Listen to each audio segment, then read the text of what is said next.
সবাইকে ধন্যবাদ। প্রথমে অনুরোধ করব ভিডিও দেখবার জন্য। स्क्रीन पर ये तस्वीरें आप बरेली के उसी रेस्टोरेंट में हुए हंगामे की देख रहे हैं। मामला दरअसल ये है कि बरेली के एक नर्सिंग कॉलेज की छात्रा का कल जन्मदिन था। अपने दोस्तों के साथ जन्मदिन मनाने के लिए उस छात्रा ने बरेली के एक कैफे में पार्टी रखी। ऐसा क्यों होता है, यंगस्टर करते हैं। पार्टी में उसने अपने 10 दोस्तों को बुलाया। इसमें 6 छात्राएं और 4 छात्र थे।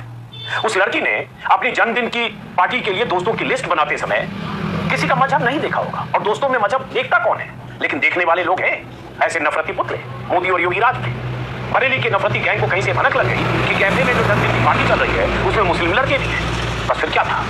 উত্তরপ্রদেশের প্রবীণ সাংবাদিক আজিত আঞ্জুম তিনি এই ভিডিওটা দেখিয়েছেন। এই ভিডিওটার মধ্যে কি বলা হয়েছে সেই কথাগুলো এখন আলোকপাত করবো। এটা হিন্দুতে আপনারা শুনেছেন। এখানে বজরং দলের কিছু সদস্য ব্যারেলির এক রেস্টুরেন্টে 10 ছেলে মেয়ে, সেখানে এক নার্সিং কলেজে 10 ছেলে মেয়ে গিয়েছে বার্থডে পার্টি করার জন্য।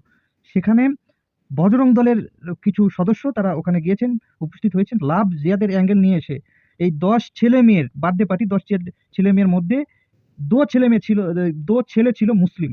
সেই জন্যই লাভ জিয়াদের অ্যাঙ্গেল বজরং দলের সদস্য নিয়ে এসে তাদেরকে বেধড়ক মেরেছেন। আপনি দেখেছেন এটা। আর এই ভিডিওটা দেখিয়েছেন উত্তরপ্রদেশের প্রবীণ সাংবাদিক আজিত আঞ্জুম। এই ভিডিওটার মধ্যে অবশ্যই সত্যতা রয়েছে। দেখুন বর্তমান দেশের পরিবেশ পরিস্থিতি কথাই এবং সাধারণ মানুষের নিরাপত্তার কথাই।